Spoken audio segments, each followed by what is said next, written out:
Hi, good morning to everyone. Welcome to Investment Achievement. Okay, Nifty என்ன லெவல்ல இருக்கு. அதுக்கு முன்னாடி ஒரு சின்ன அனௌன்சியேஷன் பார்த்துருவோம். நம்மளுடைய தீபாவளி போர்ட்ஃபோலியோனிட்டு ஒரு போர்ட்ஃபோலியோ கிரியேட் பண்ணி கொடுத்துருந்துருக்கோம். ஆல்மோஸ்ட் கிட்டத்தட்ட தீபாவளியில இருந்து இந்த போர்ட்ஃபோலியோ என்ன பர்சன்டேஜ் ஆஃப் ரிட்டர்ன்ஸ் கொடுத்துருக்குன்னா 27% ஆஃப் ரிட்டர்ன்ஸ் ஓவரால். அதாவது இந்த போர்ட்ஃபோலியோவே கொடுத்துருக்கிற ரிட்டர்ன்ஸ் இதுல நம்ம என்ன சொல்றது, எஸ்பிஐ கார்ட்ஸ் மட்டும் ஒரு 7% நெகட்டிவ். அண்ட் தென் நல்ல பர்ஃபார்மன்ஸ் பண்ணியிருக்கிற ஸ்டாக்ஸ் 50% மேலதான் ரிட்டர்ன்ஸ் கொடுத்துருக்குது. இதுதான் ஒரு போர்ட்ஃபோலியோ டைவர்பிகேஷன். மார்க்கெட் இந்த இறக்கத்திலையும் மார்க்கெட் ஸ்டாக்ஸ் நின்றுட்டுருக்குன்னா டுவர்ட்ஸ் நல்ல ஒரு பிரேக் அவுட் ஆகி மூவ் ஆன ஸ்டாக். இந்த எஸ்பிஐ கார்ட்ஸ் மட்டும் அரைச்சிட்டு இருக்குன்னா அது பாட்டம் அவுட். பிரேக் அவுட்டுக்கும் பாட்டம் அவுட்டுக்கும் வித்தியாசங்கள் இருக்கு. ஆனா எஸ்பிஐ கார்ட்ஸ் மூவ் கொடுத்து மறுபடியும் அதனுடைய ரேஞ்ச் எல்லாம் உடைச்சு போச்சுன்னா நல்ல பெரிய ரிட்டர்ன்ஸ் எடுத்துட்டு வரலாம். இங்க கொடுத்துருக்கிற 50%க்குலாம் எஸ்பிஐ கார்ட்ஸ் 100% உண்டான ரிட்டர்ன்ஸ் எல்லாம் கொடுக்கக்கூடிய எபிலிட்டி உள்ள ஸ்டாக். இன்னும் கரெக்ஷன் வந்தாலும் வாங்குறதுக்கு நாங்க தயார் அப்படின்றது தான் சொல்லலாம். ஓகே, அடுத்த ஒரு போர்ட்ஃபோலியோ என்ன சொல்றது, ஒரு 10K நிறைய பேர் கேக்குறாங்க, எங்களுக்கு ஒரு சஜஷன் பண்ணுங்க அப்படின்ட்டு நம்மளுடைய என்ன சொல்றது ஃபேஸ்புக் பேஜஸ்ல மெம்பர்ஸ் அதிகமாயிட்டு இருக்கிறாங்க. அவங்களுக்கோசரம் நெக்ஸ்ட் ஒரு 6 மாசத்துக்கு ஒரு 10,000 ரூபாய் போர்ட்ஃபோலியோவை பில்ட் பண்ற மாதிரி போர்ட்ஃபோலியோ பில்டப் தான் இது. எந்த ஒரு ஸ்விங்குக்கும் எதுவும் கிடையாது. ஒரு 10,000 ரூபாய் போட்டு வாங்குறீங்க. அடுத்து அந்த ஸ்டாக்கு கீழே இறங்கி வந்தா அந்த ஸ்டாக் எவ்வளவு தூரம் ஃபால் ஆகும், அந்த இடத்துல நம்ம என்ன பண்ண போறோம், மீண்டும் ஆவரேஜ் பண்ண போறோம், எவ்வளவு தூரத்துல ஸ்டாப் லாஸ் மெயின்டைன் பண்ணிக்கலாம் அப்படின்ற ஒரு போர்ட்ஃபோலியோ பில்ட் பண்ணிட்டு இருக்கோம். அது நாளைக்கு அப்டேட் கொடுத்துட்றேன். அதாவது ஃபெர்டிலைசர் ஸ்டாக்ன்ட்டு வச்சிருக்கோம், ஃபெர்டிலைசர் ஸ்டாக்ன்றது கிடையாது. ஓகே, இதனுடைய லெவல்ஸ் எல்லாம் என்னென்னு பாத்தீங்கன்னா அந்த ஸ்டாக்கோடைய நேம் என்னன்னு வந்துடும், ஸ்டாப் லாஸ் எவ்வளோன்ட்டு வந்துடும். ஒரு 10,000க்கு தான் நம்ம இன்வெஸ்ட் பண்ண போறோம். அந்த 10,000 இன்வெஸ்ட்டுக்கு உண்டான எவ்வளவு quantities, first level accumulation 10,000, second level accumulation 10,000. இதுல நம்மளுடைய வேல்யூஸ் எல்லாமே வந்துடும். டார்கெட் 1, டார்கெட் 2, டார்கெட் 3 எவ்வளவு தூரத்துக்கு மேல போகும், target 1, target 2, target 3 and then stop loss அப்படின்றதையும் கொடுத்துருவோம். நம்ம எவ்வளவு பை, நம்ம 610 ரூபாய் வந்தாதான் பை பண்ணணும். பை பிரைஸ்ன்றத எல்லா ஸ்டாக்குக்கும் அந்த வீடியோஸ்லாம் நாளைக்கு கொடுக்கக்கூடிய வீடியோஸ்லாம் பாருங்க. எவ்வளவு பிரைஸ்ல நம்ம பாய் பண்ணணும், அந்த லெவல்ஸ் என்ன ஏதுன்றத சொல்லி கொடுத்துருவேன். இதுல எத்தனை ஸ்டாக்ஸ் வருதோ அத்தனை ஸ்டாக்ஸ் எல்லாம் 10,000 அவங்க சக்துக்கு 10,000ன்றது நான் சும்மா ஒரு பேச்சுக்கு வச்சேன். உங்ககிட்ட 5,000 இருந்தா 5,000க்கு பண்ணுங்க. 50,000 தான் உங்களுடைய கேபிட்டல்னா 50,000க்கு 10 ஸ்டாக்ல பிரிச்சு போடுங்க. என்ன சொல்றது, 5, 50 சரிங்களா. அடுத்து ஒரு 50,000க்குமே நீங்க போடணும்னு அவசியம் இல்லை. 5,000 ரூபாய் ரெடி பண்ணி வச்சுக்கோங்க. மார்க்கெட் அந்த ஸ்டாக்ஸ் ஏதாவது கரெக்ஷன் ஆகி நம்ம சொல்ற கிரைட்டீரியால இருந்தா அடுத்த ஸ்டாக்கை பை பண்ணிக்கலாம். இங்க டோட்டல் ரிட்டர்ன்ஸ் எவ்வளோன்ட்டு வந்துடும், net profit, percentage of returns அப்படின்ட்டு வந்துடும். இதுதான் நெக்ஸ்ட் ஒரு போர்ட்ஃபோலியோவை ரெடி பண்ணி நம்மளுடைய சப்ஸ்கிரைபருக்கு தரலாம் அப்படின்ட்டு இருக்கிறேன். Okay, and next of all இன்னொரு ஹைலைட்டான விஷயம் என்னன்னு பாத்தீங்கன்னா, ஃபேஸ்புக் குரூப்ஸ்ல மார்டின் ஜெர்ஸ் அப்படின்றவர் ஒரு அனௌன்சியேஷன் கொடுத்துக்கிறாரு. அவருடைய name I trade successful and market profit ன்னுட்டு இதுல என்னென்னவோ சொல்லியிருக்காரு. நாங்க இது மாதிரி எந்த சர்வீசஸும் கொடுக்கறது இல்லை. நம்மள்ட்ட எல்லாமே பப்ளிக் சர்வீசஸ் தான். யார்கிட்டயுமே நம்பர் வாங்கிட்டு எனக்கு ப்ராஃபிட் ஷேர் பண்ணுங்க, நாங்க கால்ஸ் கொடுக்குறோம் அப்படின்றது எதுவுமே கிடையாது. Only education orient, education learn and then earn அப்படின்றது தான் சொல்லுவோம். யாரையும் டிபெண்ட் பண்ணியிருக்காதுங்க. இந்த மார்க்கெட்ல நீங்களா எப்போ கத்துக்கிட்டு செய்யறீங்களோ, நீங்க லாஸ் மேக் பண்ணாலும் அந்த பணத்துக்கு உங்களுக்கு ஒரு என்ன சொல்றது, ஒரு பாடத்தை கத்துப்பீங்க. அந்த தப்பை மறுபடியும் பண்ண மாட்டீங்க. இன்னொருத்தர்கிட்ட கொடுத்து அதை பண்ணி லாஸ் பண்ணி இது பண்ணா அதுல எதுவுமே கத்துக்க மாட்டீங்க. எப்பவுமே யாரையும் சார்ந்து இருக்காதீங்க, லேர்ன் பண்ணி ஏன் பண்ணுங்க அப்படின்றதான் நம்ம சொல்லுவோம். அதுதான் நம்மளுடைய கிரைட்டீரியா. எப்பவுமே நம்ம சொல்லி கொடுக்கறது அதுதான். நம்ம எந்த சர்வீஸும் பண்றது இல்லை. ஓகே, வீடியோக்குள்ள போயிடுவோம். நிஃப்டி நெக்ஸ்ட் என்ன நடக்கும், நம்ம சொன்ன லெவல்ஸுக்கு மார்க்கெட் என்ன நடக்க போகுது அப்படின்றத. ஓகே, நிஃப்டியோடைய ரேஞ்ச் என்ன, நம்ம என்ன சொன்னோம், கிட்டத்தட்ட நிஃப்டி கிளீன் ஒரு அப் ட்ரெண்ட்ல போயிட்டு இருக்கும்போது இந்த இடத்துல ஒரு டபுள் டாப் அடிச்சிடுச்சுங்க, கீழே ஃபால் ஆயிடுச்சுங்க. இன்னும் இப்போ இந்த ஃபால் 21,747 இது ஒரு காலம் வரலாம். இப்போ இந்த வந்திருக்கிற கேண்டல் கூட நம்ம எப்படி புரிஞ்சுக்கலாம், இந்த ஒரு லார்ஜ் பியரிஷ் கேண்டல்ல ஒரு ரெக்கவரி மாதிரி தான் வந்திருக்கு. விழுந்ததுக்கு ஒரு bounce back. Monday any weakness below 21,928 எந்த ரேஞ்சுக்கு கீழேன்னு பாத்தீங்கன்னா இந்த ரேஞ்சுக்கு கீழே, இந்த கேண்டலுக்கு கீழே open and close, any weakness below இந்த ரேஞ்சுக்கு கீழே ஓப்பன் அண்ட் க்ளோஸ் கிடைச்சதுன்னா நம்ம வந்து ஒரு ஷார்ட் பொசிஷனுக்கு எக்ஸிட் பண்ணலாம். ஒரு 186 புள்ளிகள் விழுவதற்கு அதிகமான வாய்ப்புகள். பட் வந்து என்ன பொறுத்தவரைக்காலும் இந்த 176 புள்ளிகளை வந்து கான்சென்ட்ரேட் பண்ணாதீங்க. இது வந்து ஹண்டிங் ஜோன். என்ன சொல்றது, மார்க்கெட் விழுற மாதிரி விழுந்துட்டு அப்படியே ஹண்ட் பண்ணிட்டு ஒரு விக்கு மாதிரி கூட வச்சிருவாங்க. புரியுதுங்களா? இது வந்து ஓவர் சோல்டு. நம்ம ஷார்ட் பண்ண வேண்டிய இடம் இங்க வந்து க்ளோஸ் பண்ண வேண்டிய இடம். புரியுதுங்களா? க்ளோஸ் பண்ணிட்டு மார்க்கெட் அடுத்த ஸ்விங் ரேலி எப்படி போக போகுது, அப்போ மார்க்கெட் வந்து டுவர்ட்ஸ் மேல போகணும்னா இங்க இருந்து வந்து ஒரு ஸ்ட்ராங் புல்லிஷ் கேண்டல் வரணும். இந்த கேண்டலுக்கு என்கல்ஃப் ஆகணும். என்னது, 22,200க்கு மேல ஒரு என்கல்ஃப் வரும்போது தான் அடுத்த ஸ்விங் ஸ்டார்ட் ஆகும். புரியுதுங்களா? அப்பதான் நம்ம போய் அடிக்கணும். இல்லையா இந்த லோயர் டைம் ஃப்ரேம்ல நம்மளுக்கு ஏதாவது ஒரு பேட்டர்ன்ஸ் கிடைக்கணும். என்ன சொல்றது, ஒரு மார்னிங் ஸ்டார் இல்ல கேண்டல் கன்ஃபர்மேஷன் அது மாதிரி ஏதாவது கிடைச்சாதான் நம்ம ஒரு கால் ஆப்ஷனை பார்க்கலாம். அப்போ புட் ஆப்ஷன் எப்போ சார் எதிர்பார்க்கலாம்? இந்த ஃபால் வருமா வராது? இந்த ஃபால் வர்றதுக்கு மார்க்கெட் 21,954க்கு கீழே ஓப்பன் அண்ட் க்ளோஸ் வந்து இந்த இடத்துல வந்து ஒரு கன்சால்டேட் ஆகணும். இந்த கன்சால்டேட் ஆயிட்டு பிரேக் வரணும். இல்ல கன்சால்டேட் ஆகாமே இப்படி பிரேக் அவுட் ஆயிட்டு ரீடெஸ்ட் ஆகும்போது நம்ம கன்ஃபர்மேஷன் ட்ரேடுக்கு இங்கதான் அடிக்கணும். 21,780 தான் ஷார்ட் அடிக்கணும். அங்க அடிச்சீங்கன்னா தான் மார்க்கெட் சல்லுன்ட்டு விழும். சொன்ன திங்ஸ் புரிஞ்சிருக்கும்னு நினைக்கிறேன். தப்பா பண்ணக்கூடாது நண்பர்களே. ஆப்ஷன்ஸ் வந்து ஹைலி ரிஸ்க். என்ன சொல்றது, ஆப்ஷனை பொறுத்தவரைக்கும் நான் நிறைய பேர் வந்து ஆப்ஷனை பத்தி சொல்லி தரீங்களா அப்படின்னு கேட்க, ஆப்ஷன்றது வந்து இரு பக்கமும் கூறுள்ள கத்தி. அது வெறுங்கையில பிடிச்சிங்கன்னா கையை வெட்டி விட்டுடும். கையை மட்டும் வெட்டாது, ஏதாவது சின்னதா சிராய்ப்பா ஆச்சுன்னா கூட பரவாயில்ல, ஒரு கோடு போட்டுச்சுன்னா கூட கையே இல்லாத அளவுக்கு வெட்டிடும். என்னது, நம்மளுடைய மொத்த கேபிட்டலுமே லாஸ் பண்ணிடுவீங்க. ஆப்ஷன்ஸ்ல எல்லாம் வந்து ப்ராப்பர் நாலேஜ் இல்லாம உள்ள போய் அடித்தீர்கள் என்றால் ஆப்ஷன் பையிங்ல பெரிய லெவல்ல நம்மளால சம்பாதிக்க முடியாது. ஆப்ஷன் செல்லிங்ல தான் சம்பாதிக்கணும். அதுக்கு வந்து ரெக்கார்டு கேபிட்டல்ஸ் பெருசா தேவை. நாளா வந்து அந்த கேபிட்டல் தான் பில்ட் பண்ணிட்டு இருக்கேன். அந்த ஆப்ஷன் செல்லிங் ஜோன்ல தான் போகணும்ன்ற ஆசை. அதுக்கு உண்டான கேபிட்டல் இல்லை.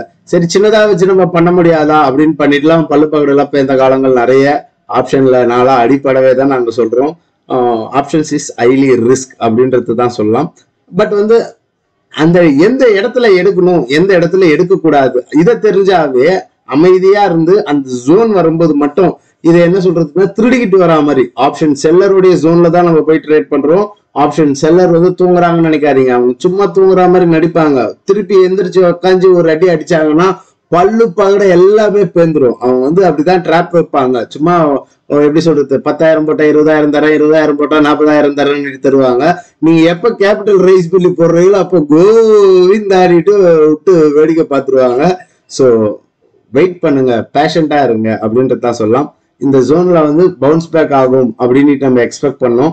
கிளீனா பவுன்ஸ் பேக் ஆச்சு. இதுக்கு யாருடைய சப்போர்ட் இருந்ததுன்னு பாத்தீங்கன்னா Reliance and then bank Nifty. Bank நிஃப்டிக்கு வந்து ஹெச்டிஎஃப்சி உடைய சப்போர்ட்டும் தேவை.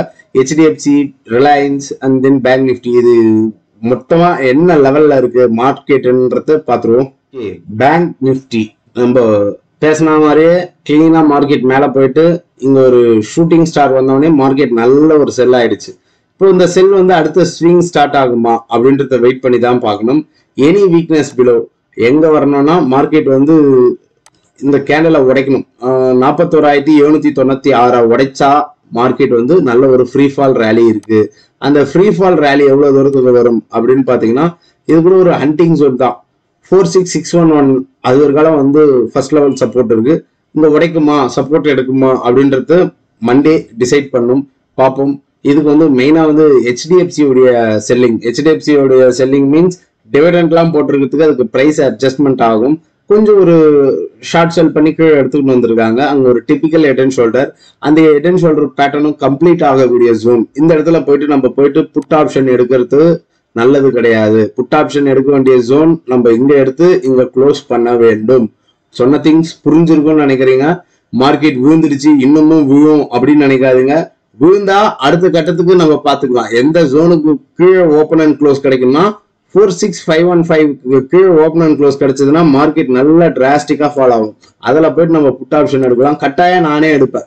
அந்த ஜோன் வரும்போது கட்டாயம் நானே எடுப்பேன். ப்ரீவியஸ் ஸ்விங் லோக்கு, இந்த லோக்குலாம் மார்க்கெட் வந்து விழும். அப்போ எவ்வளவு பெரிய ஃபால் வரும். இந்த ஜோன் ஒரு காலம் ஃபால் வர்றதுக்கு வாய்ப்புகள் இருக்கு. இப்போதைக்கு எந்த ஒரு கண்மூடித்தனமான நம்பிக்கையில போயிட்டு புட் ஆப்ஷன் எடுக்காதீங்க. இந்த இடத்துல வந்து ஷார்ட் கவரிங் ரேலி வரதுக்கு உண்டான வாய்ப்பு, விழுந்ததுக்கு உண்டான பவுன்ஸ் பேக் வரதுக்கு வாய்ப்பு உண்டு. மார்க்கெட்டுக்கு ஒரு கன்சாலிடேட் ஆயிட்டு டுவர்ட்ஸ் மேல போறதுக்கு வாய்ப்புகள் உண்டு.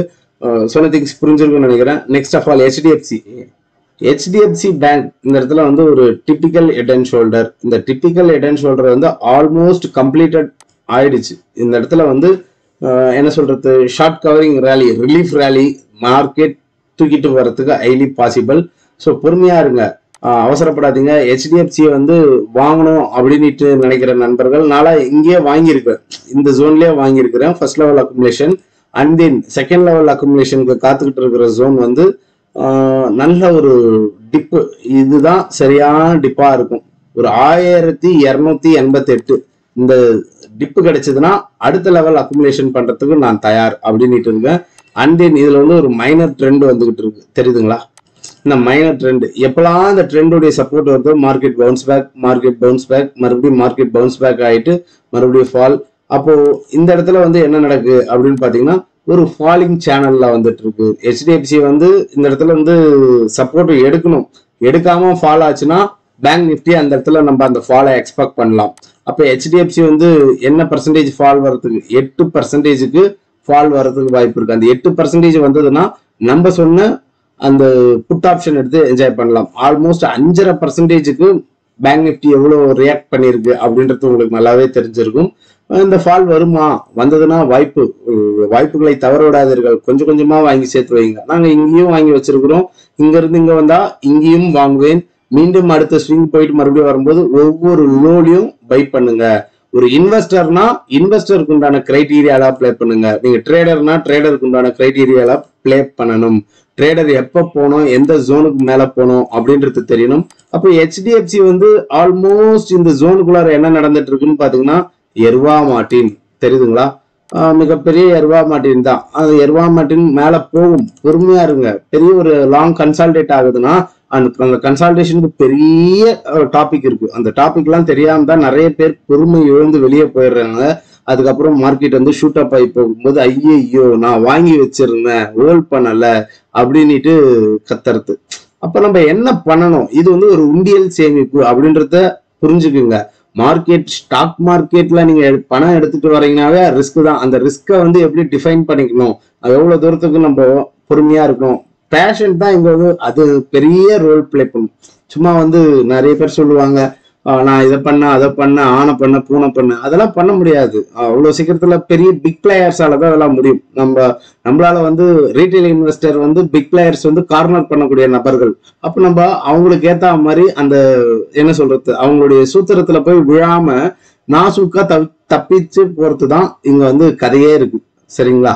Okay, next of all Reliance Industries நம்ம சொல்லியிருந்தோம். ஒரு என்ன சொல்றது, நல்ல ஒரு சப்போர்ட் எடுக்கும். இந்த இடத்துல வந்து ஒரு சப்போர்ட் இருக்கு, இந்த ஜோனுக்கு கீழே உடைத்தாதான் அடுத்த சப்போர்ட் கீழே ஃபால் ஆகும்னு சொல்லியிருந்தோம்.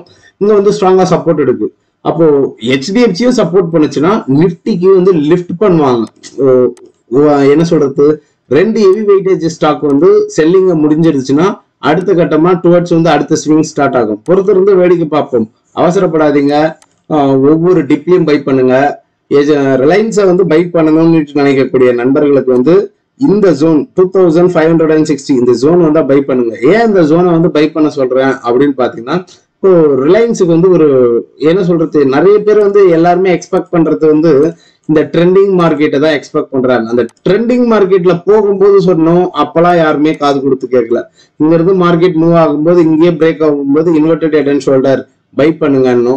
அப்போ இந்த இடத்துல ஒரு என்ன சொல்றது, ஒரு லோல சொன்னோம், அந்த லோல வாங்கி ஐல வித்துட்டு வந்திருந்தா ஒரு 36% லாபம். நாங்க இப்பயும் விற்கல, எங்க கிட்ட போர்ட்போலியோல இருக்கு. ஃபர்தரா கரெக்ஷன் வந்தாலும் மீண்டும் மீண்டும் வாங்கி கொண்டுதான் இருப்போம் அப்படின்றதான் சொல்லுவோம். அப்போ இந்த ட்ரெண்டை விட்டு வெளியே வந்ததுனால இங்க செல் பண்ணிடலாம் அப்படின்னு நினைக்கிறாங்க. அது முற்றிலும் தவறு. இதுக்கு வந்து ஒரு பெஸ்ட் எக்ஸாம்பிள் நான் சொல்றேன் பாருங்க. இங்க மார்க்கெட் வந்து என்ன நடந்தது, ஒரு ட்ரெண்டிங் மார்க்கெட்ல போச்சு, தெரியுதுங்களா? இது வந்து ஒரு ட்ரெண்டிங் மார்க்கெட்டா மார்க்கெட் மேல போச்சு. இந்த இடத்துல போய் கன்சல்டேட் ஆகி ஃபால் ஆச்சு. ஃபால் ஆனது அது பேர் ஃபால் கிடையாது, ரிட்ரேஸ்மெண்ட். மார்க்கெட் மேல ஏறுச்சுன்னா ஏற்றத்துக்கு உண்டான இறக்கம் வரும், இறக்கத்துக்கு வந்து ஒரு கன்சால்டேட் ஆயிட்டு மார்க்கெட் மேல போகும். அப்போ மீண்டும் இந்த இடத்துல வாங்கி இங்க போய் விற்க முடியுமா? நிறைய பேர் வித்திருக்க மாட்டாங்க, இங்க வந்துதான் வித்திருப்பாங்க.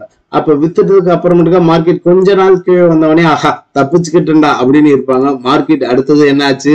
மறுபடியும் அதனுடைய முகத்தை காட்டிட்டு போயிடுச்சு. அப்போ நம்ம ஒரு இன்வெஸ்டரா இருந்தா இங்க வாங்கியிருந்தீங்கன்னா கூட இப்ப கூட நீங்க ஒரு 39% லாபத்தில் தான் இருப்பீங்க. ஃபர்தரா இங்க வந்தாலும் 27% லாபத்தில் தான் இருப்பீங்க. அடுத்த ஸ்விங் ஸ்டார்ட் ஆகும், பொறுமையா இருங்க. இது பெரிய கன்சால்டேஷன் பிரேக் அவுட் ரிலையன்ஸ் தெரியுதுங்களா? அப்போ இது வந்து மிகப்பெரிய எர்வா மார்டின் ரீஜியன், புரியுதுங்களா? இந்த எர்வா மார்டின் ரீஜியனை உடைச்சதுக்கு மார்க்கெட் இங்க இருந்து ரீடெஸ்டுக்கு வரும். அதாவது இங்க இருந்து சப்போர்ட் எடுக்கான்னு பார்ப்போம். எடுக்கலனாலும் கவலைப்படாதீங்க, அங்க இருந்து கீழே வந்தா இது ஒரு பைக் உண்டான ஆப்பர்ச்சுனிட்டியா பாருங்க. இங்க வந்துட்டு மார்க்கெட் கன்சால்டேட் ஆகிட்டு டுவர்ட்ஸ் மேல போகும். அந்த ஸ்விங் ரேலி வந்து இதை விட அக்ரெசிவா இருக்கும். மார்க்கெட் வந்து சூப்பரா லிஃப்ட் பண்ணிட்டு போவாங்க. மார்க்கெட் ஏறினதுக்கு உண்டான இறக்குமே தான் இது. இதுல வந்து எந்த ஒரு பேனிக் ஆகக்கூடிய சுச்சுவேஷனும் இல்லை. இதுல என்ன சொல்றது, எலெக்ஷனுடைய இம்பாக்ட் வந்து உள்ள வந்துக்கிறதுனால ஒரு பேனிக் செல்லிங்கா இருக்கும். நம்மளுக்கு வந்து ஒரு மனக்குழப்பங்கள் வரும். ஐயோ பிஜேபி தோத்துச்சுன்னா ரிலையன்ஸ் கீழே வந்துருமா, அதானி கீழே வந்துருமா, அது வந்துருமா, இது வந்துருமா, எல்லாமே பிரைஸ் ஆக்ஷனை டிபெண்ட் பண்ணி மூவ் ஆகும். அது ஏறினா இறங்கும், இறங்குனா ஏறும். இதுக்கெல்லாம் காரணம் என்னன்னு பாத்தீங்கன்னா நிறைய பேர் சொல்லுவாங்க மேக்ரோ எக்கனாமி சரியில்லை, அது சரியில்லை, இது சரியில்லை. பாருங்க கடந்த ஒரு 2-3 வருஷமா போர் பதற்றத்துல தான் போயிட்டு இருக்கு, அடிச்சுக்கிட்டு தான் சாகுறாங்க. ஆனா மார்க்கெட் மேல போகாம இருக்கா? மார்க்கெட் மேல போயிட்டு தான் இருக்கு. Buy a dip sell at rise அப்படின்றது தான் சொல்லுவோம். லேர்ன் அண்ட் தென் ஏர்ன் அப்படின்றது தான் சொல்லுவோம். Okay, next of all price action classes ப்ராப்பரா லேர்ன் பண்ணணும் அப்படின்ட்டு விருப்பப்படக்கூடிய நண்பர்கள் அப்கமிங் செஷன்ல ஜாயின் பண்ணலாம். June 1 கிளாஸஸ் ஸ்டார்ட் ஆகுது. எவ்ரி சாட்டர்டே அண்ட் சண்டே மட்டும்தான் classes via Google Meet. No more recording classes, 1 year support from my side. இதுக்குண்டான ஃபீஸஸ் என்ன ஏதுன்னு பாத்தீங்கன்னா 3K ஃபீஸஸ் அண்ட் தென் என்னுடைய விர்ச்சுவல் பேமெண்ட் ஐடியான வாட்ஸ்அப் மற்றும் ஜிபே நம்பர் இதுதான். உங்களுக்கு குவைரிஸ் இருந்ததுன்னா டெக்ஸ்ட் பண்ணுங்க. கிளாஸஸ் என்னைக்கு எந்த டைம்ல சிலபஸை சென்ட் பண்றேன், பார்த்துட்டு லேர்ன் பண்ணணும் அப்படின்ட்டு விருப்பப்படக்கூடிய நண்பர்கள் கிளாஸஸ்ல ஜாயின் பண்ணுங்க. லேர்ன் அண்ட் தென் ஏர்ன் அப்படின்றதான் நம்ம சொல்லலாம். பார்க்கக்கூடிய நண்பர்கள் ஒரு லைக் போடுங்க, மற்றும் சப்ஸ்கிரைப் பண்ணாம பாக்குற நண்பர்கள் சப்ஸ்கிரைப் பண்ணுங்க. நீங்க பண்ற லைக்கும் சப்ஸ்கிரைபும் தான் அடுத்த ஒரு மோட்டிவேஷனலா அடுத்த ஒரு வீடியோவை மேக் பண்ணி தரத்துக்கு எங்களுக்கு வாய்ப்பளிக்கும். மற்றும் ஃபேஸ்புக் மற்றும் டெலிகிராம் சேனல்ல இல்லாத நண்பர்கள் டிஸ்கிரிப்ஷன்ல லிங்க் கொடுத்துருக்கிறேன், ஜாயின் பண்ணிக்கோங்க. நன்றி, வணக்கம். மற்றும் ஒரு பதிவில் சந்திக்கலாம். இப்படிக்கு உங்கள் நண்பன் பாலாஜி ரஞ்சிதா.